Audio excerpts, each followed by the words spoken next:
Welcome to my YouTube channel Vrindavan से education. My self Vrindavan शरण शर्मा।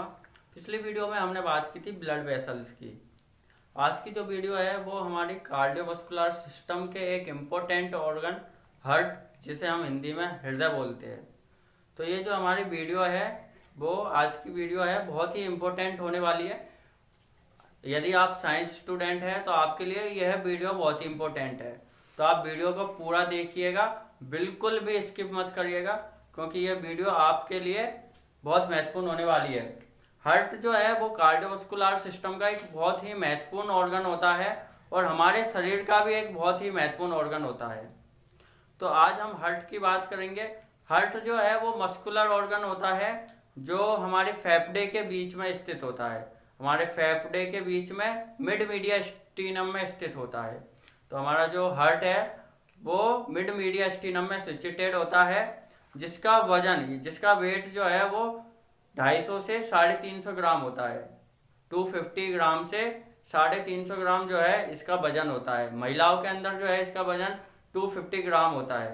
कितना वजन होता है महिलाओं के अंदर? 250 ग्राम जो है इसका वजन होता है महिलाओं के अंदर। महिलाओं के अंदर जो है इसका वजन कम होता है बजाय तुलना में पुरुषों की तुलना में जो है महिलाओं के अंदर जो है हार्ट का वजन कम होता है। तो जो है हार्ट जो है 250 से 350 ग्राम का होता है और महिलाओं के अंदर इसका वजन 250 ग्राम होता है। ये जो है इसकी शेप जो है वो कोन शेप होती है। जो हार्ट है उसकी जो आकृति होती है वो कोन शेप्ड होती है और जो ये बंद मुट्ठी के आकार की होती है। यहाँ पर लिखा हुआ है, मैंने लिखा हुआ है क्लोज्ड फिस्ट, मतलब कि ये एक बंद मुट्ठी के आकार की जो है हार्ट होता है। बंद मुट्ठी के आकार के जितना जो है हार्ट होता है, छोटा सा होता है हार्ट। तो जो है इसका जो नुकीला पार्ट होता है, हार्ट का जो नुकीला भाग होता है वो अपेक्स होता है। तो अपेक्स, इसका अपेक्स जो है वो नीचे होता है और इसका जो बेस है वो ऊपर की तरफ होता है। तो इसका बेस जो है वो ऊपर की तरफ होता है और इसका जो अपेक्स वाला पार्ट है वो नीचे होता है। इसमें उल्टा सिस्टम है हार्ट में, ठीक है। तो आई बात समझ में यहाँ तक आपको कि इसका बेस जो है वो ऊपर होता है और अपेक्स वाला पार्ट जो है नीचे होता है। यहां तक आपको आया समझ में? इसके बाद में मैं बात करता हूं हार्ट के चैम्बर्स की। तो हार्ट के अंदर जो है 4 चैम्बर्स होते हैं। हार्ट के अंदर कितने चैम्बर्स होते हैं? 4 चैम्बर्स। 2 चैम्बर्स तो होते हैं अपर पार्ट में और 2 चैम्बर्स होते हैं लोअर पार्ट में। जो हमारे अपर वाले चैम्बर्स होते हैं उनको बोलते हैं एट्रिया। हिंदी में बोले तो आलिंद, हिंदी में इनको क्या बोलते हैं? आलिंद बोलते हैं। एट्रिया को हिंदी में क्या बोलते हैं? आलिंद, ठीक है। तो ऊपर वाले जो भाग होते हैं वो क्या होते हैं? आलिंद, ठीक है। और जो नीचे वाले भाग होते हैं जिसे हम बोलते हैं वेंट्रिकल्स, यानी निलय, हिंदी में बोले तो निलय, ठीक है।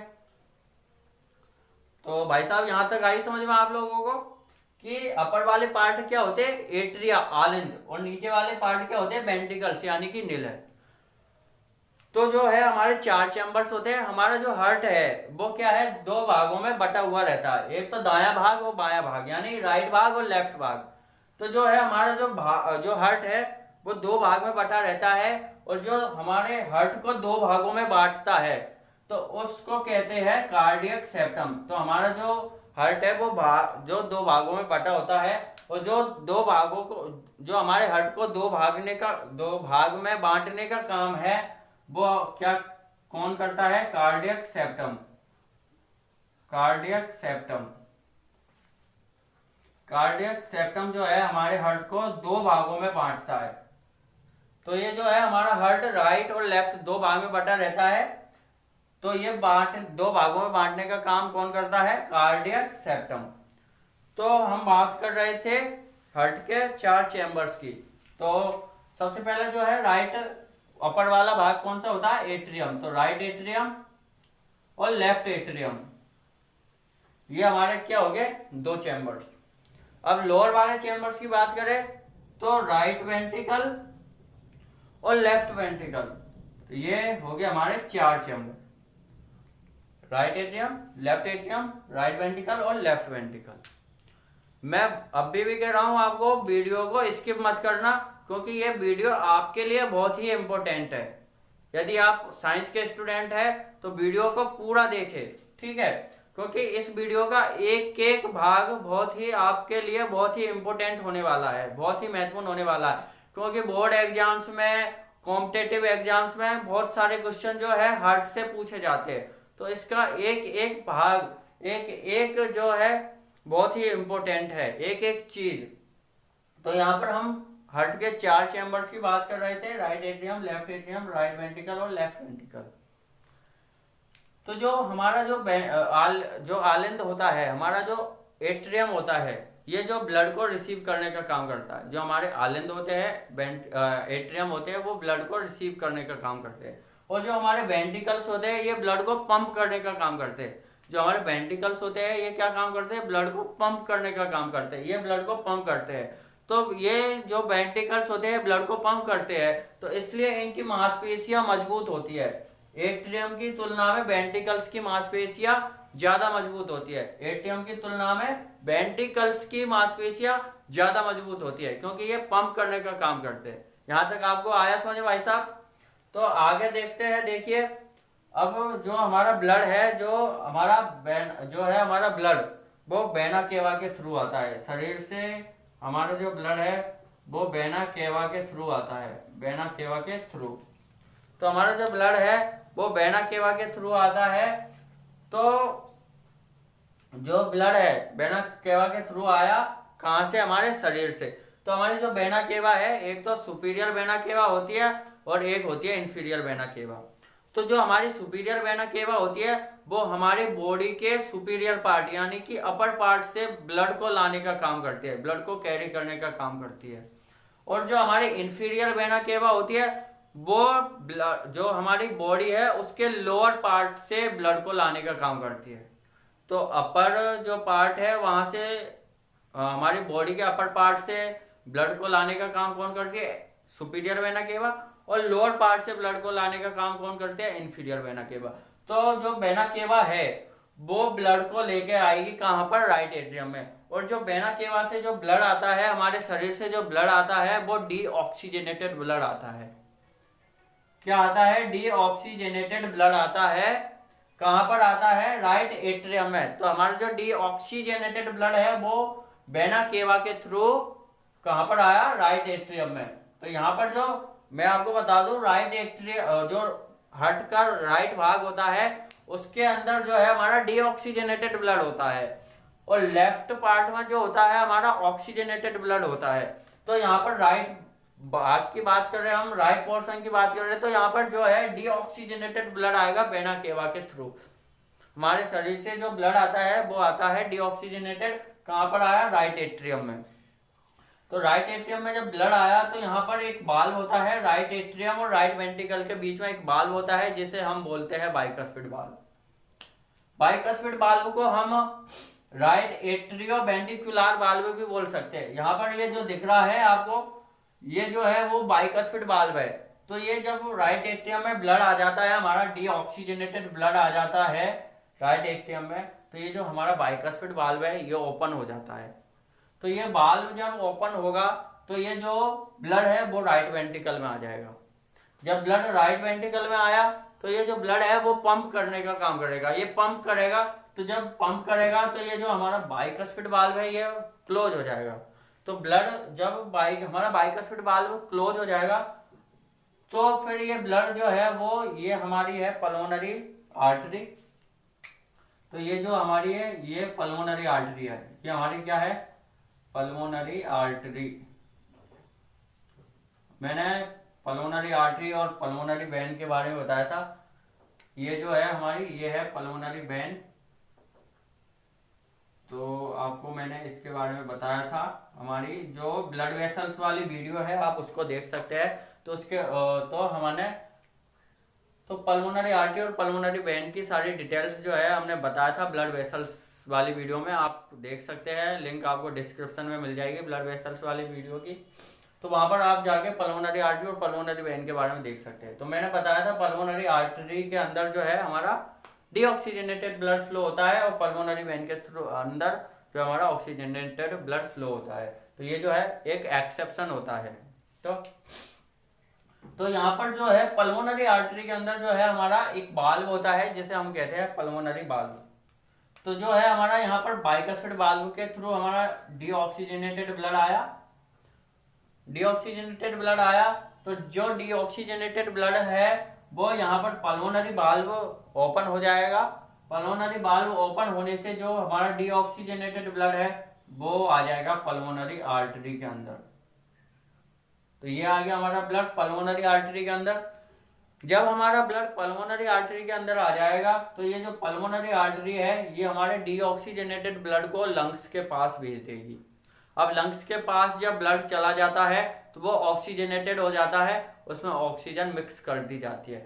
तो ये जो ऑक्सीजनेटेड ब्लड है वो लंग्स से कौन लेकर आता है, वो लेकर आती है हमारी पल्मोनरी वेन। अब देखिए इनको पल्मोनरी आर्टरी और पल्मोनरी वेन क्यों कहते हैं, क्योंकि ये जो पल्मोनरी आर्टरी है ये कहाँ तक जा रही है, हमारे फुफ्फुस यानी कि फेफड़े के अंदर जा रही है, हमारे लंग्स के अंदर जा रही है। और जो हमारी पल्मोनरी वेन है ये कहाँ से आ रही है, हमारे फुफ्फुस यानी कि हमारे लंग्स से आ रही है। तो हमारे लंग्स से जो है हमारे, तो पल्मोनरी वेन जो है हमारे लंग्स से ऑक्सीजनेटेड ब्लड लेकर आएगी। कहाँ पर लेकर आएगी, लेफ्ट एट्रियम में। मैंने बताया था कि जो लेफ्ट वाला पार्ट है, लेफ्ट वाले पार्ट में हमारा ऑक्सीजनेटेड ब्लड फ्लो होता है, ब्लड होता है। तो जो हमारा लेफ्ट एट्रियम में जब हमारा ऑक्सीजनेटेड ब्लड आ जाएगा, तो ये ऑक्सीजनेटेड ब्लड आया तो यहाँ पर ये जो लेफ्ट एट्रियम और लेफ्ट वेंट्रिकल के बीच में एक वाल्व होता है जिसे हम क्या बोलते हैं, ट्राइकस्पिड वाल्व। ट्राइकस्पिड वाल्व या मिट्रल वाल्व इसको दूसरा नाम बोला जाता है, मिट्रल वाल्व। मैं आपको बता दूं हमारे जो हार्ट है, हार्ट के अंदर 4 वाल्व होते हैं। तो 3 वाल्व के बारे में हमने बात कर ली।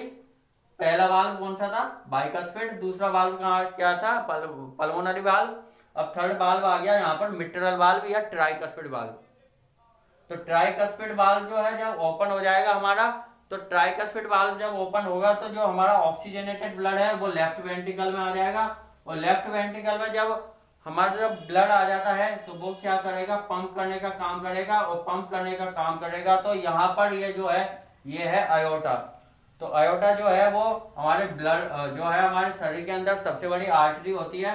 तो जो है ये सबसे बड़ी आर्टरी के अंदर यानी आयोटा के अंदर जब ये ब्लड पहुंच जाता है तो आयोटा के यहाँ पर ये है आयोटिक वाल्व होता है। तो अब यहाँ पर आपको समझ में आ गया 4 वाल्व।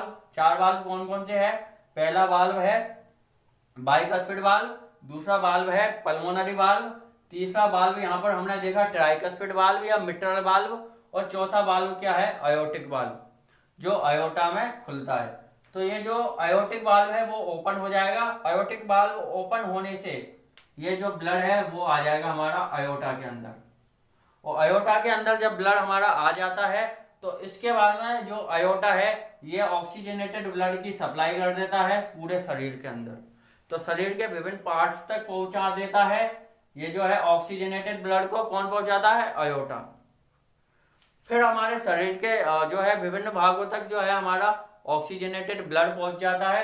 ऑक्सीजनेटेड ब्लड पहुंच गया तो हमारा जो ऑक्सीजन है, न्यूट्रिएंट्स है, सारी जो सप्लाई है वो हमारे बॉडी पार्ट्स तक हो जाती है। फिर बाद में ये जो सर्कुलेशन है ये इसी प्रकार से चलता रहता है। फिर बाद में जो हमारी वेना केवा है, वेना कावा है, वो हमारे ब्लड को शरीर के विभिन्न भाग से लेकर आएगी। फिर राइट एट्रियम में लेकर आएगी, राइट एट्रियम से राइट वेंट्रिकल, राइट वेंट्रिकल से ये पल्मोनरी आर्टरी में, पल्मोनरी आर्टरी से ये चल जाएगी लंग्स के अंदर, लंग्स से फिर बाद में पल्मोनरी वेन में आ जाएगा हमारा ऑक्सीजनेटेड ब्लड। ऑक्सीजनेटेड ब्लड फिर लेफ्ट एट्रियम में, लेफ्ट एट्रियम से लेफ्ट वेंट्रिकल, फिर बाद में आयोटा से हमारे बॉडी पार्ट्स तक पहुंच जाएगी। तो ये सर्कुलेशन इसी प्रकार से चलता रहता है, ये सर्कुलेशन। तो आपको ये समझ में आ गया होगा। तो ये जो सर्कुलेशन है ये इसी प्रकार से चलता रहता है। यहाँ पर मैं बात कर रहा था आयोटिक वाल्व की। जब आयोटिक वाल्व यहाँ पर जो है हमारा आयोटिक वाल्व है जब ओपन होता है और खुलता है, तो ये जो आयोटिक वाल्व है जब ये ओपन होता है और ये खुलता है तो उस समय एक साउंड प्रोड्यूस करता है। जो हमारा आयोटिक वाल्व है जब ये ओपन होता है और खुलता है तो एक साउंड प्रोड्यूस करता है जिसे हम लब डब का साउंड कहते हैं। तो जो डॉक्टर नहीं होता, डॉक्टर कंपाउंडर और नर्स, तो ये जो स्टेथोस्कोप से देखते हैं ना हमारे यहाँ पर, तो वो जो है लब डब का साउंड ही चेक करते हैं। तो वो हमारा लब डब का साउंड चेक करते हैं स्टेथोस्कोप से। ठीक है, हार्ट के लिए जो है एक टेस्ट होता है जिसे ईसीजी टेस्ट कहते हैं, ईसीजी इलेक्ट्रोकार्डियोग्राम। इसके बारे में भी हम अलग से वीडियो में देखेंगे ईसीजी के बारे में। और जो है हार्ट के अंदर हम इसकी लेयर्स की बात करें तो हार्ट की लेयर्स की बात करें तो इसके अंदर 3 लेयर्स होती है। हमने बात की थी जो है ब्लड वेसल्स में भी बात की थी, ब्लड वेसल्स की भी 3 लेयर्स होती थी।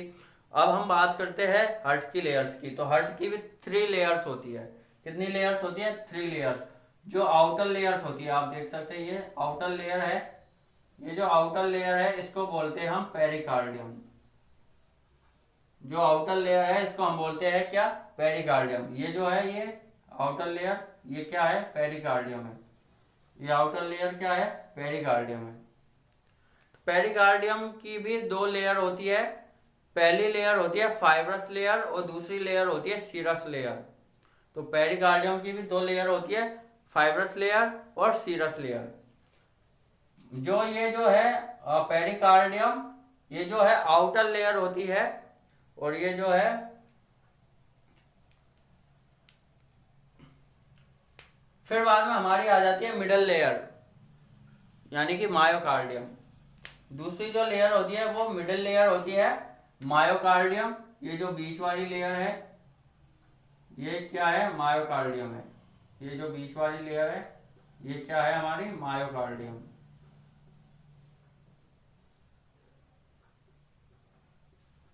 ये जो हमारी बीच वाली लेयर जो है ये क्या है? मायोकार्डियम। मैंने बताया था भाई साहब कि हार्ट के अंदर कितनी लेयर होती है? 3 लेयर। पहली लेयर कौन सी है? हमारी आउटर लेयर जिसे हम पेरिकार्डियम कहते हैं। दूसरी जो है हमारी मिडिल लेयर जिसे हम मायोकार्डियम कहते हैं। और सबसे अंदर की जो लेयर होती है जिसे हम कहते हैं एंडोकार्डियम। क्या कहते हैं हम? एंडोकार्डियम। सबसे अंदर की जो ये लेयर है इसको हम क्या कहते हैं? एंडोकार्डियम। तो ये 3 लेयर्स होती है हार्ट के अंदर। तो हमने 3 लेयर्स की बात कर ली है अब हार्ट की। और जो हमने शुरू में ही देख लिया था स्टार्ट में ही कि जो हार्ट है वो 2 पार्ट्स में बटा हुआ रहता है। और ये जो हार्ट को 2 भागों में बांटने का कार्य करता है वो कौन करता है? Cardiac septum.